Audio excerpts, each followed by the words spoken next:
Have you ever seen someone who looks exactly like you? Same walk, same smile, same face. But when they move, you just know it's not you. Like someone studied you, memorized every piece, but remembered it wrong. I saw him on an empty highway. He looked at me like he knew I was coming. And ever since then, I'm not sure I ever left. The road was dead. Just long, black asphalt, stretching out like ribbon through the desert. No lights, no signs, no cars, only mine. I-40 through Arizona is quiet at night. Too quiet. It doesn't hum. It waits. I had the windows up, music off. No radio, no podcasts, just the tires against the road and the low grumble of the engine. I wasn't tired, not exactly, but I felt watched, like there was something just outside the reach of the headlights, matching my speed, keeping pace, waiting for me to blink, to slip. I checked the rearview mirror again. Nothing but black. No red taillights, no headlights behind me. I hadn't passed anyone for maybe an hour, maybe more. My phone buzzed once, a low vibration in the center console. I didn't check it. No signal out here anyway. Probably junk, nothing urgent, nothing real. I scratched at my neck, glanced at the clock. 2:47 a.m., still 3 hours to go. The weird thing was, I didn't feel alone. Not in the I'm missing someone way. In the someone's sitting beside me and I don't want to look way. You ever get that? That stillness, like the desert itself is watching you, like it remembers something you don't. It got in my head, the rhythm of the road, the way the painted lines kept pulsing under the lights, one by one, like blinks, like something breathing beneath the pavement. I adjusted in my seat, tried to shake it off, rubbed my eyes, took a sip of lukewarm gas station coffee. Bitter as guilt. I didn't believe in ghosts. Still don't, but that night I started to believe in something else.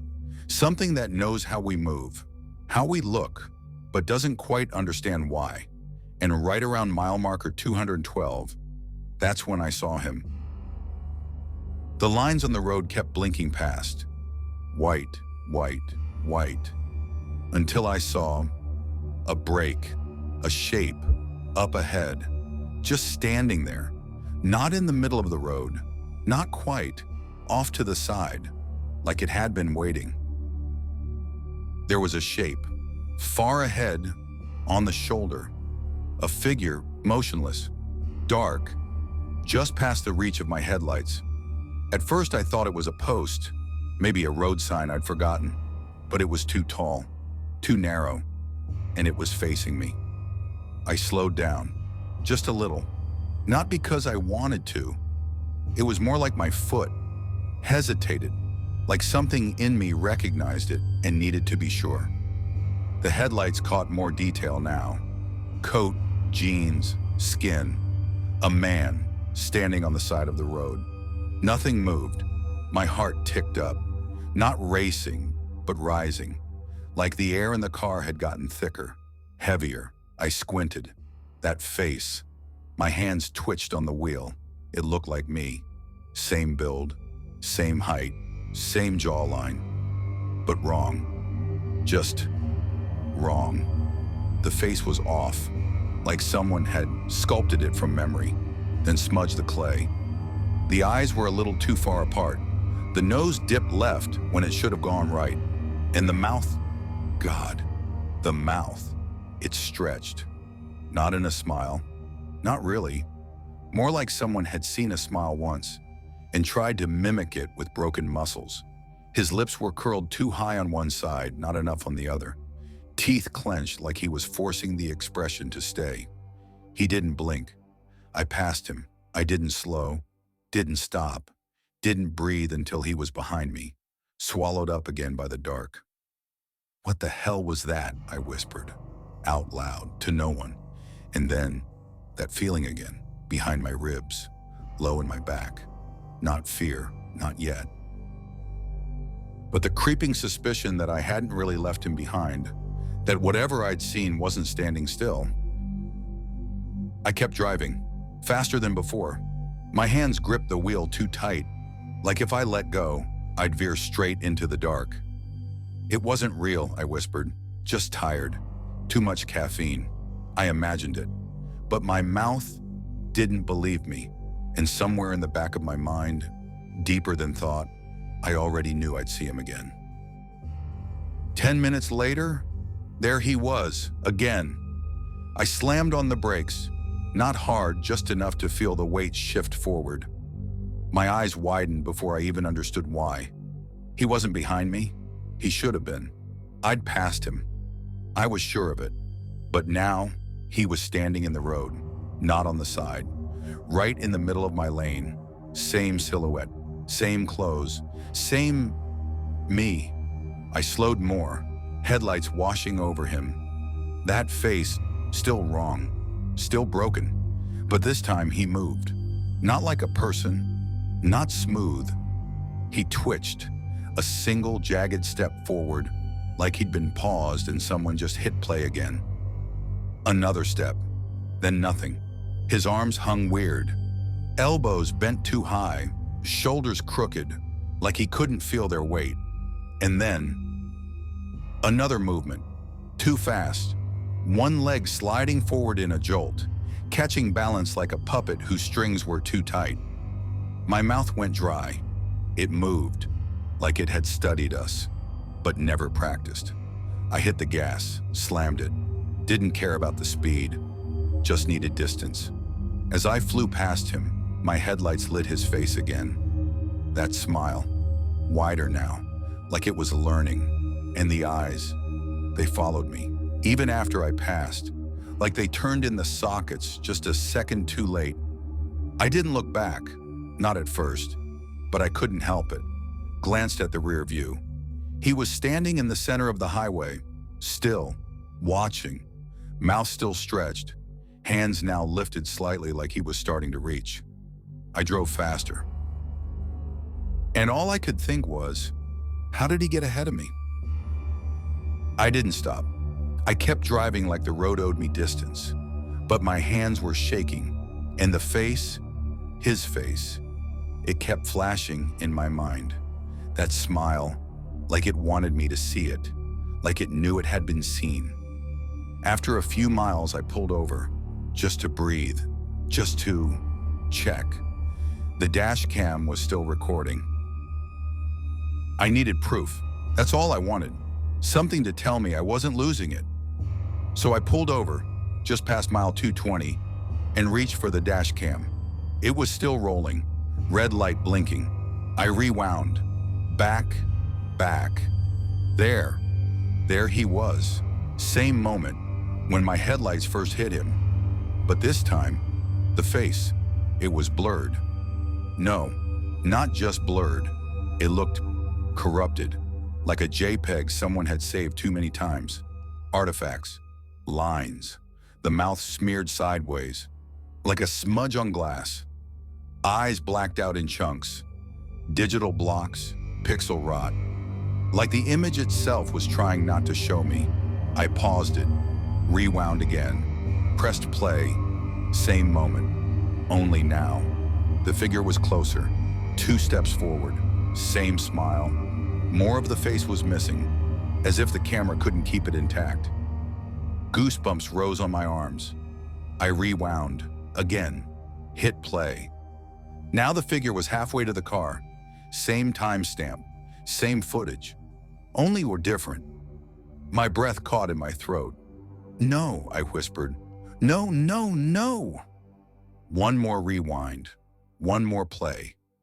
This time, he was right in front of the car, face against the hood, hands out, fingers splayed on the metal, as if he was about to climb in. I slammed the screen off.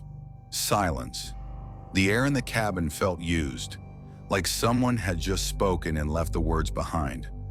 That's when I realized the tape wasn't recording, it was reacting.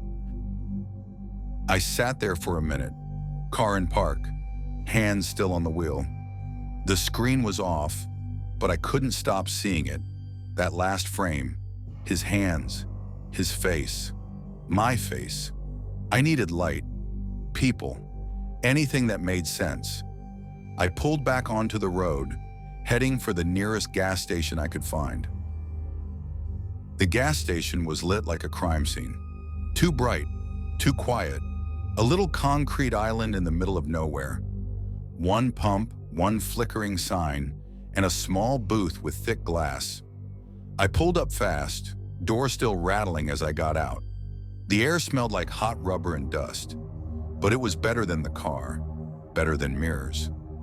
Inside the booth, a man looked up from behind the counter. Middle-aged, glasses, bored eyes. He squinted at me like I'd startled him. "Hey," I said, my voice too sharp. I tried to dial it back. "Sorry, just quick question." He nodded, slow, didn't say anything. I exhaled. "I just came up from the I-40, about 15 minutes back. Did anyone else pass through here? Another guy? Walking, maybe?" He blinked. "Like, on foot?" he said, like the idea itself was weird. "Yeah, or..." I hesitated. "Just someone. Looks like me." That came out wrong. Too fast. Too strange. He frowned, shifting behind the register. "No one out there, man," he said finally. "Only you." A beat. Then he added, quietly, "But..." He tilted his head, confused now. "And weren't you already here?" The words didn't land right. They spun around my ears like a fly trapped in the car. "What?" "You came through," he said, gesturing toward the pumps. "Half hour ago? Maybe less." I just stared at him. "No," I said. "I didn't. I've been driving. I haven't stopped." He looked at me longer than felt normal. Not suspicious, not scared. Just like he was trying to make two versions of me line up in his head, and couldn't. "Right," he said finally. "My mistake." But his voice, it didn't believe itself. I left the station without saying anything else. The guy watched me go. I didn't look back. Got in the car, shut the door, tried to breathe. Everything was still. For a second, it almost felt normal again. The car was still warm. I got in, closed the door, locked it, twice. The dash was quiet. No alerts, no messages, just the steady glow of the interior lights. I sat there for a minute, tried to tell myself it was over. I'd drive the last stretch, get home, sleep, forget. My heart had other plans. It was still racing. I leaned back, closed my eyes. Then, the Bluetooth connected, a soft chime, just like always. But the name on the screen, it said, "Me Mobile." I stared at it. One ring, two. My thumb hovered over decline, but I didn't press it. I answered. There was breathing. Then, a voice, my voice, but like it had been filtered through something wet, cracked, off-tempo. "You're..." The voice paused, like it was searching for the word, like it didn't know what came next. "Almost ready." Another breath, longer this time. It sounded wrong, like someone imitating how I breathe. "We almost got it right." The line clicked, dead. I stared at the screen, felt every hair on my arms rise. "No," I whispered. "No, no, no." I looked up, into the rearview mirror. He was sitting in the back seat. My face, same clothes, same posture. But that smile, wider now, too wide. Cheeks stretched like the skin wasn't made to go that far. His eyes blinked, not together, but one at a time. I turned around and fast. The back seat was empty, completely. I looked back at the mirror. He was gone, but so was I. The mirror still showed the car, the dashboard, the headrest behind me, but not me. No reflection, nothing. Just the road outside stretching on and on. I drove straight until sunrise. I haven't looked in a mirror since.